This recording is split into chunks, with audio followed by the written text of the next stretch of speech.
అధికార దుర్వినియోగం అన్నది ఏ స్థాయిలో ఉంది అన్నది చెప్పడానికి విరూపాక్షన్న ఉదాహరణే ఒక ప్రస్ఫుటమైన ఎగ్జాంపుల్ గా హిస్టరీలో ఎప్పటికీ నిలబడిపోతుంది. రెడ్ బుక్ రాజ్యాంగంతో వెన్నుపోటు పార్టీ పాలనలో ఆ వెన్నుపోటు పార్టీ నాయకుడు రచించిన కుట్ర రాజకీయాలు ఈరోజు మనం చూస్తా ఉన్నాం. విరూపాక్షన్న అరెస్టు, అన్యాయంగా ఆయనను జైలుకు పంపడం, ఈ రెండు కూడా రెడ్ బుక్ రాజ్యాంగం రాష్ట్రంలో ఎలా అమలవుతా ఉంది అని చెప్పి అర్థం పడతాయి. ఈ వెన్నుపోటు పార్టీ పాలనలో ఈరోజు రాష్ట్రంలో పరిస్థితి ఏమిటి అని అంటే బాధితులే ఇవాళ నిందితులు అవుతా ఉన్నారు. రాష్ట్రంలో ఇవాళ పరిస్థితి ఏమిటి అని అంటే దాడికి గురైన వారిపైనే కేసులు పెడతా ఉన్నారు. ఈరోజు రాష్ట్రంలో పరిస్థితులు ఏమిటి అని అంటే బాధితులకు ఎవరైనా అండగా నిలబడితే వారిని అరెస్ట్ చేస్తా ఉన్నారు. ఈరోజు రాష్ట్రంలో పరిస్థితులు ఏమిటి అని అంటే ఎవరైనా గట్టిగా ప్రశ్నిస్తే కేసులు, ఎవరైనా గట్టిగా నిలదీస్తే ఏకంగా నిలదీసిన వ్యక్తి ఇంట్లోకి జొరబడి తాను ఎమ్మెల్యే అయినా కూడా అర్ధరాత్రి పూట వందల మంది పోలీసులను తీసుకొని వచ్చి ఇంట్లోకి జొరబడి ఇల్లును ధ్వంసం చేసి మరీ అరెస్ట్ చేసి జైల్లో పెడతా ఉన్న పరిస్థితి ఈరోజు చూస్తా ఉన్నాం. నేను అడుగుతా ఉన్నా, ప్రజాస్వామ్యవాదులందరూ కూడా ఆలోచన చేయాలి. ఎలాంటి ప్రజాస్వామ్యంలో మనం బ్రతుకుతా ఉన్నాము? గాంధీ పుట్టిన దేశంలో ఇవాళ ప్రజాస్వామ్యం కూని అయిపోయి పరిస్థితిలో ఈరోజు రాష్ట్రంలో పరిస్థితులు నెలకొని ఉన్నాయి. ప్రజల చేత ఎన్నుకోబడిన ఎమ్మెల్యే, మళ్ళీ రిపీట్ చేస్తా ఉన్నా, ప్రజలు ఓటేస్తే ప్రజల చేత ఎన్నుకోబడిన ఎమ్మెల్యే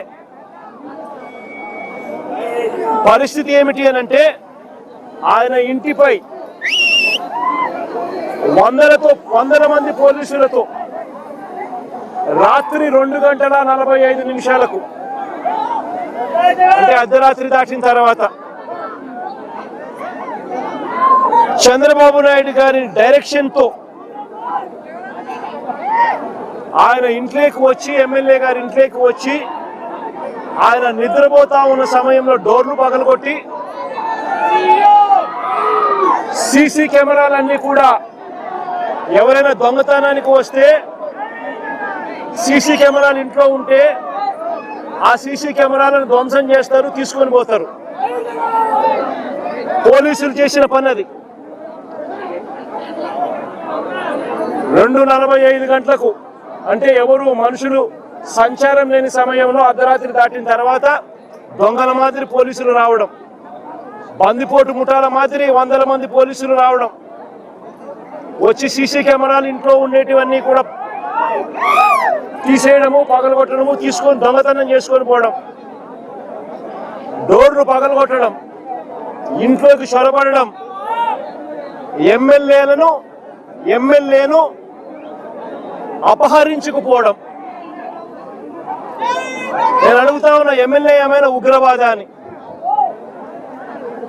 ఏం పగటిపూట నువ్వు నోటీస్ ఇస్తే ఎమ్మెల్యే రాడా? పగటిపూట మీరు ఏమైనా నోటీస్ ఇస్తే ఎమ్మెల్యే రాడా? ఇంట్లోనే పడుకొని ఉన్నాడు కదా. ప్రజాస్వామ్యంలో జరుగుతా ఉన్నది ఇది. ఇంకా ఆశ్చర్యం ఏమిటో తెలుసా, గంటల వ్యవధిలోనే టపా టపా టపా అని చెప్పి ఎమ్మెల్యే మీద 3 కేసులు పెట్టారు. ఒక కేసులో 34 మంది మీద, ఒక కేసులో ఇబ్బంది పెట్టే కార్యక్రమం చేస్తే, రెండో కేసులో మొదటి పెట్టిన 34 మంది కాక మరో 14 మందిని చేర్చి మళ్ళీ ఇబ్బంది పెట్టే కార్యక్రమం. మూడో కేసుకు వచ్చేసరికి మరో 12 మందిని మళ్ళీ ఇరికిచ్చే కార్యక్రమం. ఈరోజు మొత్తంగా 38 మందిని రిమాండ్కు పంపిన పరిస్థితులు ఈరోజు చూస్తా ఉన్నాం. నేను అడుగుతా ఉన్నా, ఇంతకన్నా దారుణమైన ఇంకొక విషయం ఏమిటి అని అంటే, ఇంతకన్నా దారుణమైన విషయం ఇంకొకటి ఏమిటి అని అంటే, ఎమ్మెల్యేతో కూడా సరిపెట్టుకోవడంలా ఎమ్మెల్యే కొడుకును, ఎమ్మెల్యే తమ్ముడి కొడుకును మొత్తం అందరినీ జైల్లో పెట్టారు. అంతేకాదు మరో తమ్ముడి కొడుకును ఇరికించే కార్యక్రమం చేశారు. ఇలా మొత్తం కుటుంబాన్ని మొత్తం టార్గెట్ చేస్తా ఉన్న పరిస్థితులు కనిపిస్తా ఉన్నాయి. నేను ఒకసారి కొన్ని వివరాలను చెప్తాను, క్లుప్తంగా వివరాలన్నీ. 6 నేరాలు ఎలా చేశారో చెప్తాను. 6 ఇన్స్టెన్సెస్ ఇదే కేసులో నేను సైట్ చేస్తాను. న్యాయం ధర్మం బతుకున్నాయా లేదా అన్నది ప్రజాస్వామ్యంలో ఉన్న ప్రతి ఒక్కరూ కూడా ఆలోచన చేయమని కోరుతా ఉన్నా. ఆగస్టు 1వ తారీఖున చిప్పగిరి మండలం నుంచి సంగాల అనే ఊరు కేవలం 6 కిలోమీటర్ల దూరంలో ఉంది. సంగాల అనే ఊరు కేవలం 5-6 కిలోమీటర్ల దూరంలో ఉంది చిప్పగిరి నుంచి. ఆ సంగాల అనే ఊరి నుంచి గిరి అనే ఒక కార్యకర్త ఇరుపాక్షన్నకు తన ఇంటి మీద దాడి జరుగుతా ఉంది అని,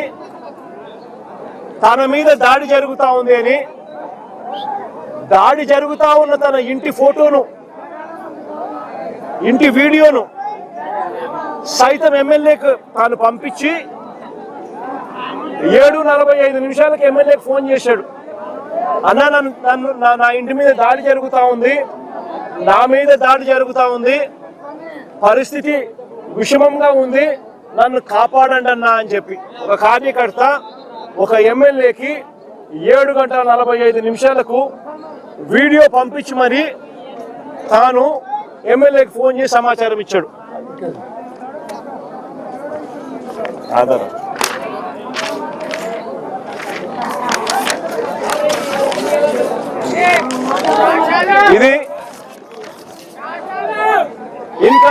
ఇది గిరి అనే కార్యకర్త ఎమ్మెల్యేకు 7:45 ఫోన్ చేసిన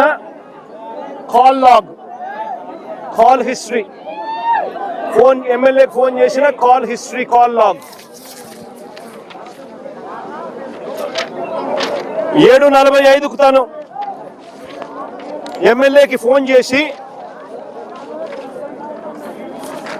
ఈ రకంగా మాట్లాడి ఫోటోను, ఇంటి మీద దాడి జరిగిన ఫోటోను, పోస్టర్ కూడా పంపించాడు.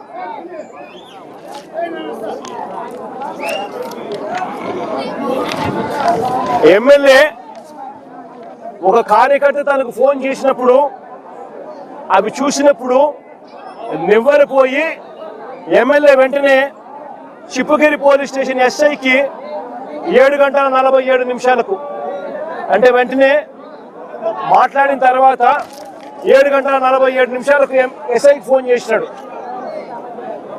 మీ దగ్గర నుంచి సంగాల ఊరు ఇక్కడ నుంచి 5-6 కిలోమీటర్ల దూరంలో ఉంది, కార్యకర్త మీద దాడి జరుగుతూ ఉంది, పోయి కాపాడండి అని ఎమ్మెల్యే ప్రజల చేత ఎన్నుకోబడిన ఎమ్మెల్యే ఒక ఎస్ఐకి ఫోన్ చేసి సమాచారం ఇచ్చినాడు 7:47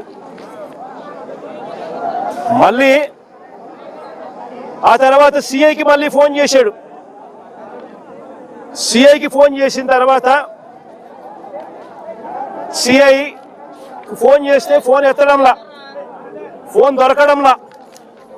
మళ్ళా 8:03 సిఐకి కూడా ఫోన్ చేసి సమాచారాన్ని ఇచ్చినాడు.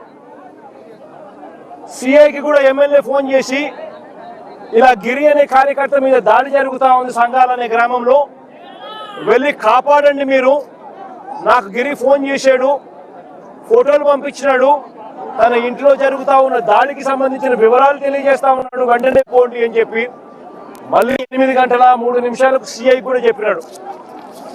అయినా ఎవడు పోలా. ఒక మనిషి మీద దాడి జరుగుతూ ఉందని పోలీసులకు చెప్తే ఎమ్మెల్యే లాంటోడు ఫోన్ చేసి చెప్పినా కూడా దిక్కు దివాణం లేని పరిస్థితిలో ఈరోజు రాష్ట్రంలో ప్రజలు ఉన్నారు. ఎమ్మెల్యే కాదు, ఎవడు ఫోన్ చేసినా సిఐ అనేవాడు ఎస్ఐ అనేవాడు పోవాల్సిన ధర్మం. అది ఎస్ఐ డ్యూటీ, సిఐ డ్యూటీ. ఎవడైనా కూడా నా ప్రాణం పోతా ఉంది, నా ఇంటి మీద దాడి జరుగుతూ ఉంది అని చెప్పి తనకు ఏదైనా సమాచారం అందితే వెంటనే అక్కడికి వెళ్ళి కాపాడాల్సిన ధర్మం ఎస్ఐ మీద సిఐ మీద ఉంది. అట్లాంటిది ఎమ్మెల్యే చెప్తే కూడా పోలా. ఎమ్మెల్యే చెప్తే కూడా పోకపోతే ఆ తర్వాత మళ్ళా 8:08 అంటే మళ్ళా దాదాపుగా అరగంట తర్వాత 7:45 తాను గిరి ఫోన్ చేసినాడు మొదటిసారి ఎమ్మెల్యేకి. మళ్ళీ 8:08 మళ్ళీ గిరి ఎమ్మెల్యేకి ఫోన్ చేశాడు. అన్నా నా పరిస్థితి చాలా అన్యాయంగా ఉంది, నువ్వు రాకపోతే నేను ఇబ్బంది పడే పరిస్థితిలో ఉన్నాను, పోలీసులు ఎవరు నా ఇంటికాడికి వచ్చి నన్ను కాపాడే కార్యక్రమం జరగలేదు అని మళ్ళీ 8:08 ఒక కార్యకర్త ఎమ్మెల్యేకి ఫోన్ చేస్తే ఇంతకు ముందు పోలీసులు ఎవరు పోని పరిస్థితి కనపడితే నేను అడుగుతా ఉన్నా, ఎమ్మెల్యే అనేవాడు ఏం చేయాలా అని. ఎమ్మెల్యే అనేవాడు పోవాల్సిన ధర్మం కనీసం ఎమ్మెల్యే మీదకి లేదా అని అడుగుతా ఉన్నా. ఎమ్మెల్యే అనే మనిషికి మనసు మానవత్వం ఉంటుందా లేదా అని అడుగుతా ఉన్నా. మనసు మానవత్వం ఉంది కాబట్టి పోలీసులకు చెప్పినా పోలీసులు స్పందించకపోతే ఎమ్మెల్యే మానవత్వం చూపించాడు, ఒక మనిషిగా తను రియాక్ట్ అయ్యాడు. వెంటనే ఎమ్మెల్యే ఆ గ్రామానికి పోయాడు, ఆ సంఘాలనే గ్రామానికి ఎమ్మెల్యే పోయాడు కార్యకర్తను కాపాడుకునే దానికోసం. వెళ్ళి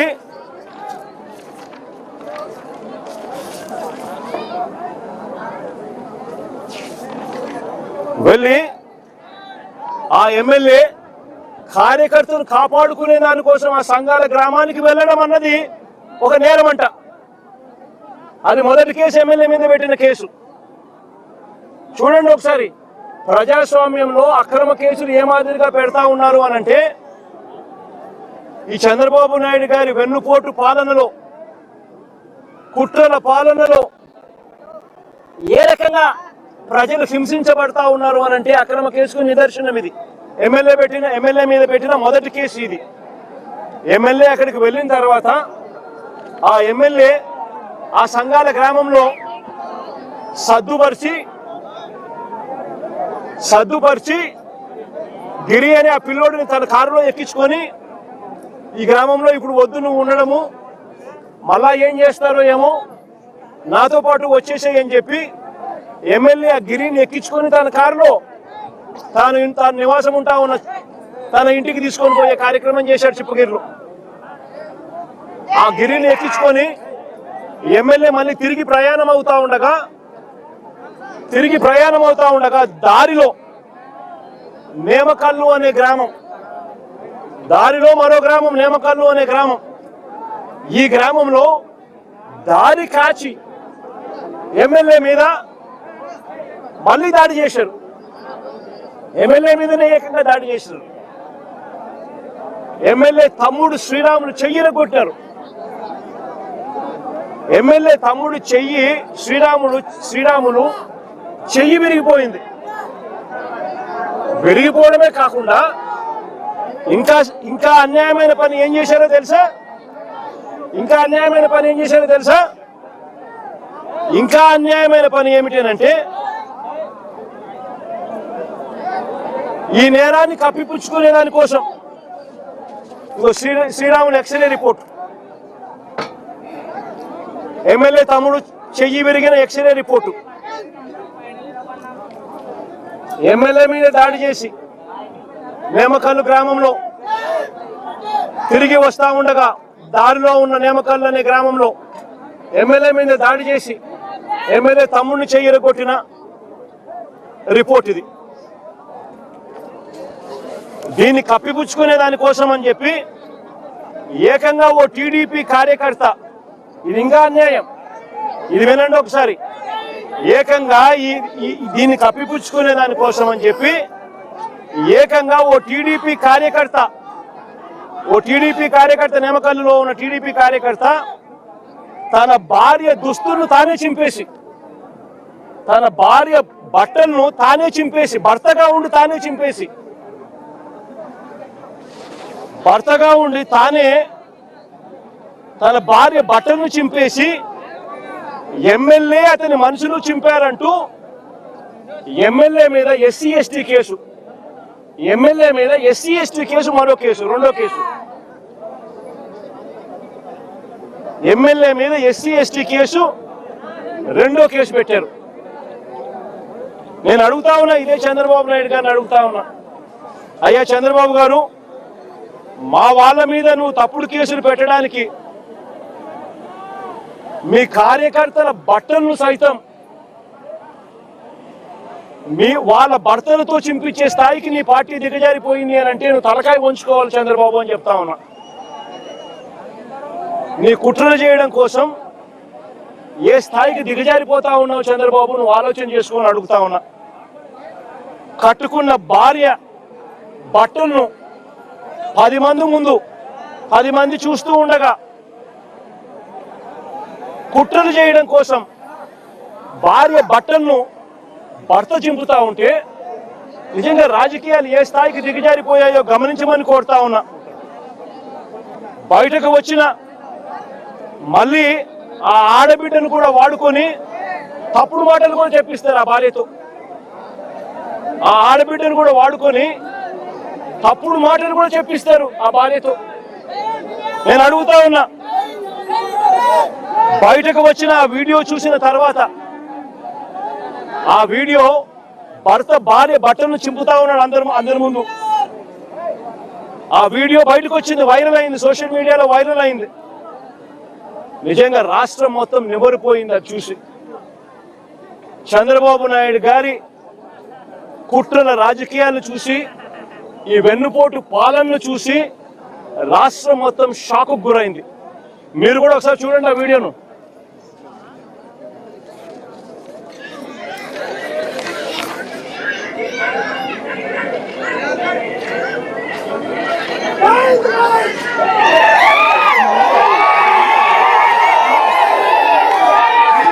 మళ్ళా ప్లే చేయి.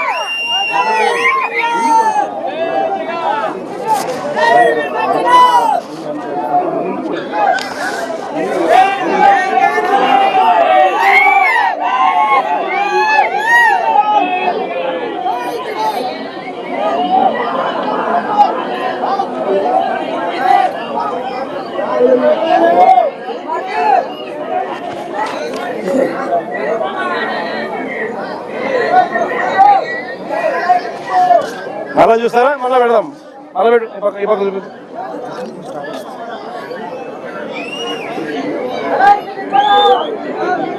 కింది పెట్టాలి.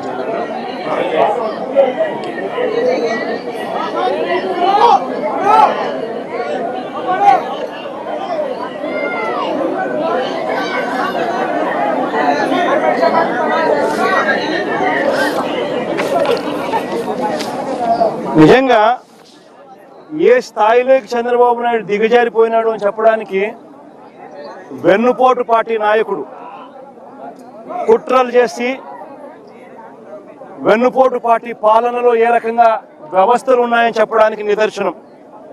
ఇది చేసి ఎమ్మెల్యే మీద ఎస్సీ ఎస్టీ కేసు, ఇది రెండో కేసు. ఎమ్మెల్యే మీద పెట్టిన ఇది రెండో కేసు, రెండో అక్రమ case.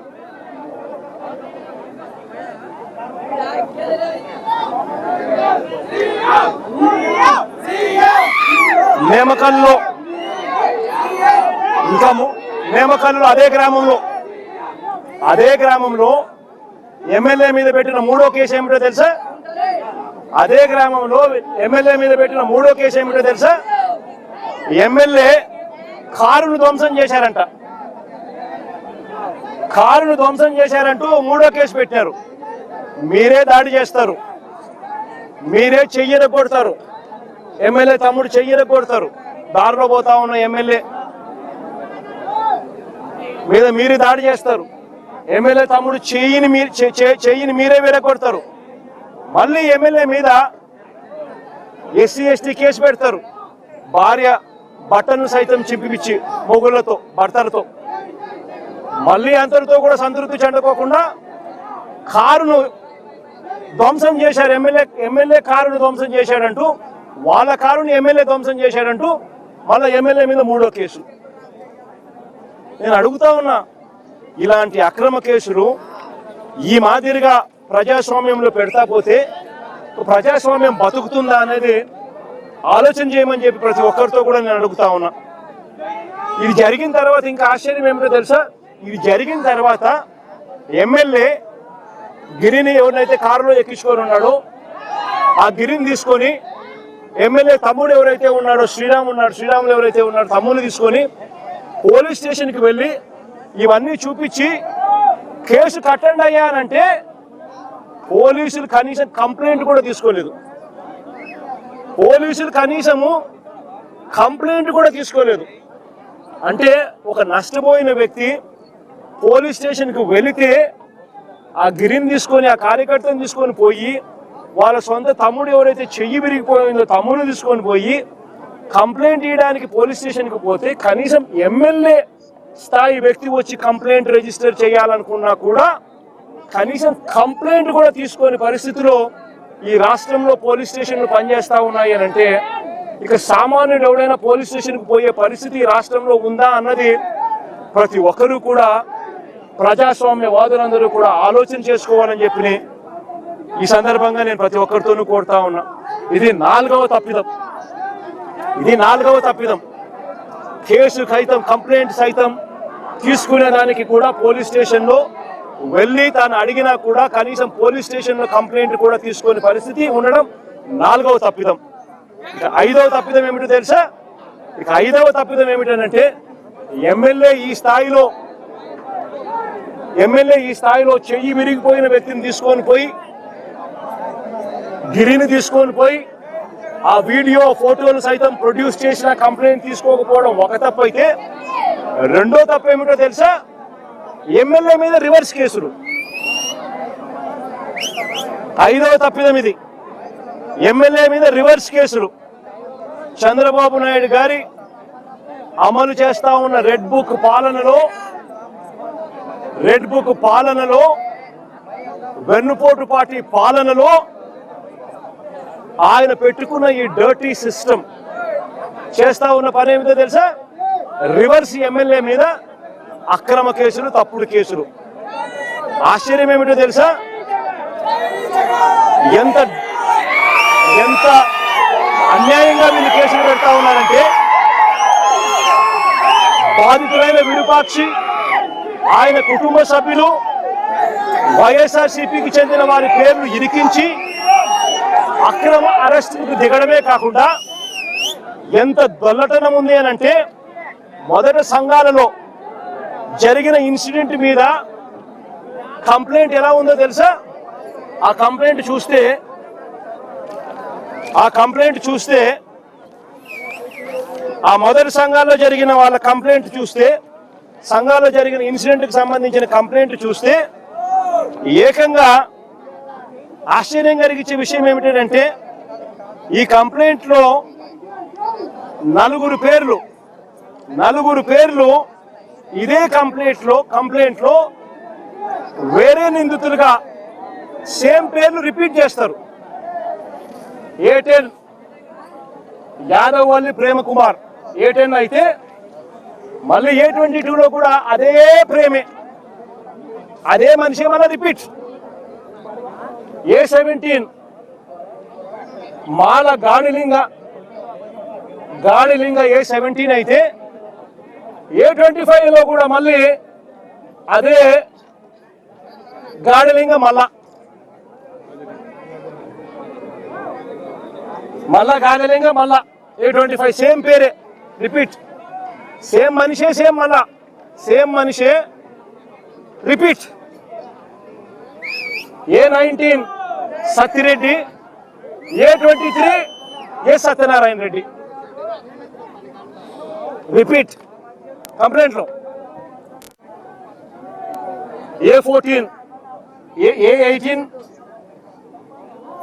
Kuruva Linganna, A20 Lingappa, A24 GBT Linganna same repeat. నేను ఆశ్చర్యంగా నేనేం చెప్తున్నానంటే ఎటువంటి విచారణ లేదు. ఎఫ్ఐఆర్ మామూలుగా రిజిస్టర్ చేసేటప్పుడు, కంప్లైంట్ ఏదైనా రిజిస్టర్ చేసేటప్పుడు ఒక నిందితుడిని ఈ మాదిరిగా చేర్చాల్సిన పరిస్థితి వచ్చినప్పుడు అంటే కంప్లైంట్ కూడా ఇవాళ ఎవరు పోలీసులే వీళ్ళంతకీ వీళ్ళే రాసుకోవడమే, ఎంక్వైరీ కూడా లేదు, ఎంక్వైరీ కూడా చేయలే, వీళ్ళంతకీ వీళ్ళే కంప్లైంట్ రాసేయడమే.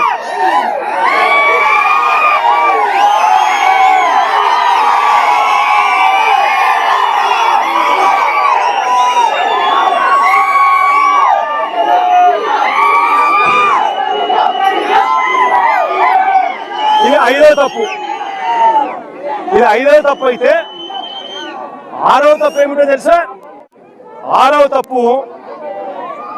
తప్పు ఏమిటి అంటే ఎమ్మెల్యే ఇంటి మీదకి ఎమ్మెల్యే కంప్లైంట్ తీసుకోకపోగా ఎమ్మెల్యే మన ఇంటికి వెళ్ళి తన ఇంట్లో తాను పడుకొని ఉంటే రాత్రి 2:45 వందల మంది పోలీసులను తీసుకొని పోయి ఎమ్మెల్యే డోర్లను పగలగొట్టి సీసీటీవీ ఫుటేజీలన్నీ కూడా ఎమ్మెల్యే ఇంట్లో ఉండేటన్ని వీళ్ళే దొంగతనం చేసి ఎమ్మెల్యేను అపహరించడం.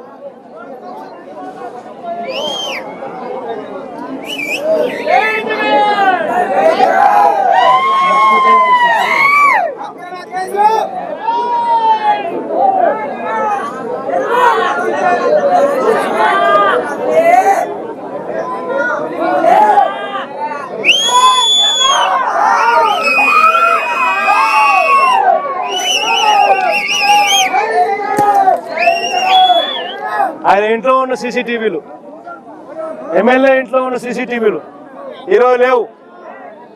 ఎక్కడున్నాయంటే పోలీసుల దొంగలు.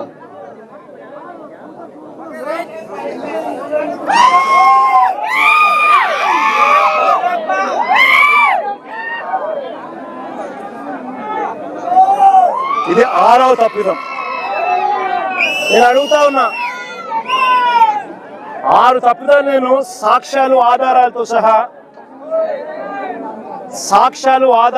సహా 6 తప్పిదాలు వీళ్ళు చేసినటువన్నీ కూడా రెడ్ బుక్ రాజ్యంలో వెన్నుపోటు పార్టీ పాలనలో కుట్రలు చేస్తూ ఏ రకంగా అన్యాయాలు చేస్తూ ఉన్నారని చెప్పి చూపించిన. నిజంగా బీసీ అనే నాయకత్వం మీద చంద్రబాబు నాయుడు గారు అనే వ్యక్తి కుట్రలతో ఏ రకంగా బీసీ నాయకుల్ని, పేరు పొందిన బీసీ నాయకులను ఏ రకంగా అక్రమ కేసులతో ఇరికిస్తా ఉన్నారు అని చెప్పడానికి ఇంకా కొన్ని ఉదాహరణలు చెప్తా. వైఎస్ఆర్సీపీ పార్టీలో ఎదుగుతా ఉన్న బీసీ నాయకులను చంద్రబాబు నాయుడు గారు ఏ రకంగా లక్ష్యంగా చేసుకున్నారు అనంటే, శ్రీకాకుళంలో మొన్న మత్స్యకార బీసీ నాయకుడు సిదిరి అప్పలరాజు, నేను మొన్న తనకు జరిగిన అన్యాయం మీద శ్రీకాకుళం వెళ్ళి తనకు జరిగిన అన్యాయాన్ని ప్రెస్ సమక్షంలో పూర్తిగా వివరాలతో సహా వివరించిన. సిదిరి అప్పలరాజు విషయంలో ఓ బైక్ యాక్సిడెంట్ను, కార్ యాక్సిడెంట్ కూడా కాదు, ఓ బైక్ యాక్సిడెంట్ను, ఓ రోడ్డు ప్రమాదాన్ని ఏకంగా వక్రీకరించి హత్య కింద, కుట్ర కింద, హత్య కింద బుక్ చేసినారు. ఒక బీసీ నాయకుడు 18 ఏళ్ల కొడుకు బైకు నడుపుతూ 18 ఏళ్ల కొడుకు బైక్ నడుపుతూ బైక్ యాక్సిడెంట్ అయితే 18 ఏళ్ల కొడుకు బైక్ యాక్సిడెంట్ అయితే ఆ యాక్సిడెంట్ హత్య కింద కుట్ర కింద ఏ రకంగా మలిచి చివరికి అప్పలరాజును సైతం అరెస్ట్ చేసినారు. మత్స్యకార లీడర్ ఒక డాక్టర్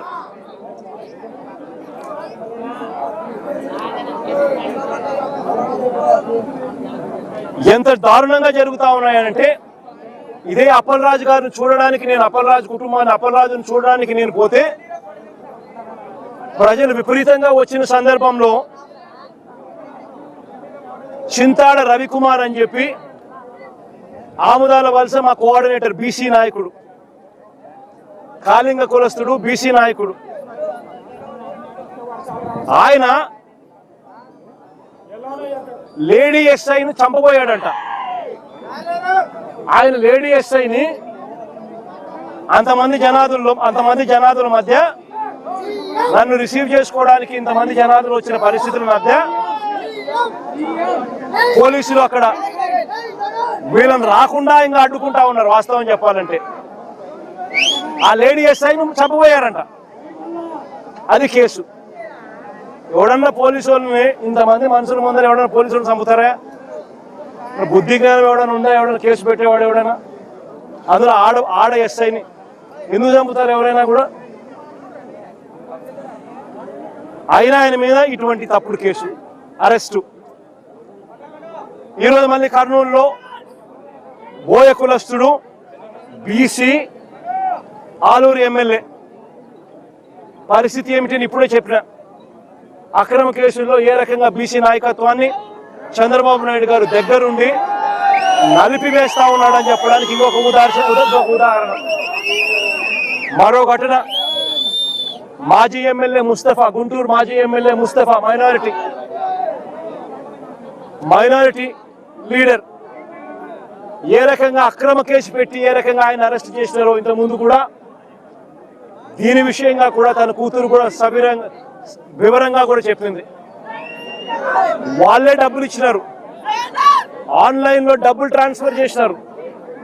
పొగాకు కొనుగోలు చేసేందుకు డబ్బులు వీళ్ళే ఇచ్చి పొగాకు కొనుగోలు చేసేందుకు వీళ్ళే డబ్బులు ఇస్తే ఆ మనిషి పొగాకు ఇవ్వాల, డబ్బులు వెనక్కి ఇవ్వాల.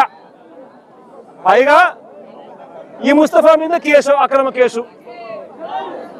ఇదెక్కడ న్యాయమో ఆలోచన చేయమని చెప్పి నేను కోరుతా ఉన్నా. పోలీసులు చేయాల్సింది డబ్బులన్నా ఇప్పించాలా, కనీసం సరుకన్నా ఇప్పించాలా. డబ్బులు ఇప్పించలేదు, సరుకు ఇప్పించలేదు, పైగా ముస్తఫా మీదనే కిడ్నాప్ కేసు. ఈయన స్వయంగా ఈ మనిషిని తీసుకొని పోయి పోలీసులకు ఈయన స్వయంగా అప్పచెప్పినాడు పోలీస్ స్టేషన్లో. అయినా ఈయన కిడ్నాప్ చేశాడని రివర్స్ ఈయన మీద కేసు. ముస్తఫా ఒక బీసీ మైనారిటీ నాయకుడు. మరో యాదవ నాయకుడు కారుమూరు సునీల్ మన పార్టీ తరఫున ఏలూరు ఎంపీగా తాను పోటీ చేశాడు. కారుమూరు సునీల్ అని చెప్పి బీసీ నాయకుడు, యాదవ కులస్తుడు. ఆయన మీద మరో అక్రమ కేసు. డిస్ట్రిక్ట్ పరిధిలో టెండర్లు పిలుస్తారు, లిక్కర్ ట్రాన్స్పోర్ట్ దానికి సంబంధించి టెండర్లు పిలిచి డిస్ట్రిక్ట్ కలెక్టర్ పిలుస్తాడు ఆయా జిల్లాలలో ట్రాన్స్పోర్ట్ చేసేందుకు. అది మహా అయితే దాంట్లో ఏదైనా మిగిలితే 2 కోట్లు ఏదైనా మిగిలితే గొప్ప సంగతి. లోకల్ లెవెల్లో, జిల్లా లెవెల్లో జరిగే టెండర్లు, దాంట్లో ఈ మనిషిని అరెస్ట్ చేసినారు. ఏ కేసు పడితే ఆ కేసు, ఎవడి మీద చేయాలనుకుంటే వాడి మీద అక్రమ కేసులు ఇష్టం వచ్చినట్టుగా పెట్టడం, దొంగ సాక్ష్యాలను క్రియేట్ చేయడం, ఇష్టం వచ్చినట్టుగా అరెస్టు చేసుకుంటూ పోవడం రాష్ట్రంలో ఇవాళ జరుగుతూ ఉన్నది ఇదే. నేను ఒకటే చెప్తా ఉన్నా, ఈరోజు ఎంత దయనీయమైన పరిస్థితిలో, ఎంత హేయమైన పరిస్థితిలో ఈ వెన్నుపోటు పార్టీ పాలనలో ఇవాళ పాలన జరుగుతూ ఉందని చెప్పడానికి ఇంకొక ఎగ్జాంపుల్ చెప్తా. ఇదే జైల్లోకి నేను పోయా. ఇరుపాక్షన్న ఒక ఎమ్మెల్యేని అరెస్ట్ చేస్తే ఇరుపాక్షన్నను చూడడానికి నేను పోయా. ఒక మాజీ ముఖ్యమంత్రిని నేను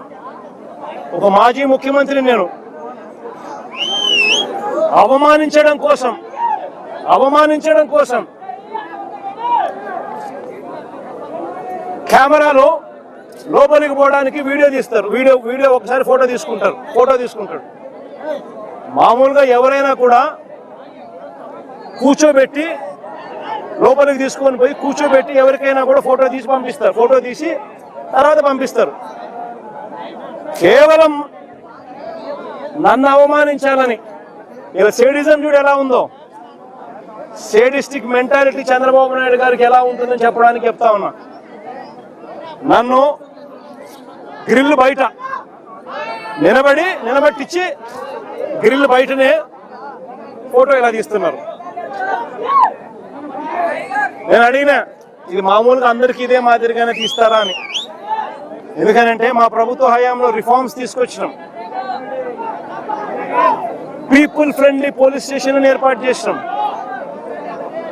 పోలీస్ స్టేషన్కి ఎవడైనా వచ్చినా కంప్లైంట్ ఇవ్వడానికైనా కానీ ఇంకొకటికైనా కూడా కూర్చోబెట్టి కర్టసీ ఎక్స్టెండ్ చేసి చిక్కటి చిరునవ్వుతోనే కంప్లైంట్ తీసుకునే వ్యవస్థను మేము తీసుకొచ్చినాం. పీపుల్ ఫ్రెండ్లీ పోలీస్ స్టేషన్ మేము తీసుకొస్తే ఇక్కడ అవమానించే కార్యక్రమం ఎవరికి మాదిరిగా చేయరంట. నేను అడిగిన సూపరింటెండెంట్ను ఏమన్నా అందరికీ ఇదే మాదిరిగానే చేస్తారా అని. లేదు సార్, అందరినీ మామూలుగా అయితే కూర్చోబెడతాము, మీరు కాబట్టి నిలబెట్టించి మాదిరిగా చేయాలా అని చెప్పి ఆదేశాలు వచ్చినాయి సార్ అంటాడు. ఏమి సేడిజం అంటే ఇది? నేను చంద్రబాబు నాయుడు చెప్తా ఉన్నా, రేపు పొద్దున ఎల్లకాలం మీ ప్రభుత్వమే ఉండదు చంద్రబాబు అని చెప్పి గట్టిగా చెప్తా ఉన్నా. ఏదైతే మీరు ఇస్తున్నారో ఇవే రేపు పొద్దున పనులు అవుతాయి. ఏదైతే తప్పుడు సాంప్రదాయాన్ని మీరు మొదలెడతా ఉన్నారో ఇవే రేపు పొద్దున రెండింతలై మీకు చుట్టుకుంటాయని చెప్పి చంద్రబాబు నాయుడు గారికి గట్టిగా వార్నింగ్ ఇస్తూ ఇవాళ చెప్తా ఉన్నాను. చూస్తా 2 ఏళ్ళు అయిపోయింది. కళ్ళు మూసుకొని కళ్ళు తెరిచేసరికి మరో 3 ఏళ్ళు కూడా అయిపోతుంది. దాని తర్వాత మాత్రం ఇదే చంద్రబాబు నాయుడు గారికి చెప్తా ఉన్నా, వెన్నుపోటు పార్టీకి నాయకుడిగా ఉన్న చంద్రబాబు నాయుడు గారికి చెప్తా ఉన్నా, ఈ మాదిరిగా తప్పుడు కార్యక్రమాలు ఏదైతే చేస్తా ఉన్నావో, తప్పుడు విత్తనాలు నాటుతా ఉన్నారు. ఈ విత్తనాలు రేపు పొద్దున చెట్లు అవుతాయి. ఒక తప్పుడు వ్యవస్థను మీరు క్రియేట్ చేస్తున్నారు. మానుకోకపోతే ఇవి మీకు చుట్టుకుంటాయి, రెండింతలయ్యి అని చెప్పి చంద్రబాబు నాయుడు గారికి గట్టిగా వార్నింగ్ ఇచ్చి మళ్ళీ చెప్తా ఉన్నా.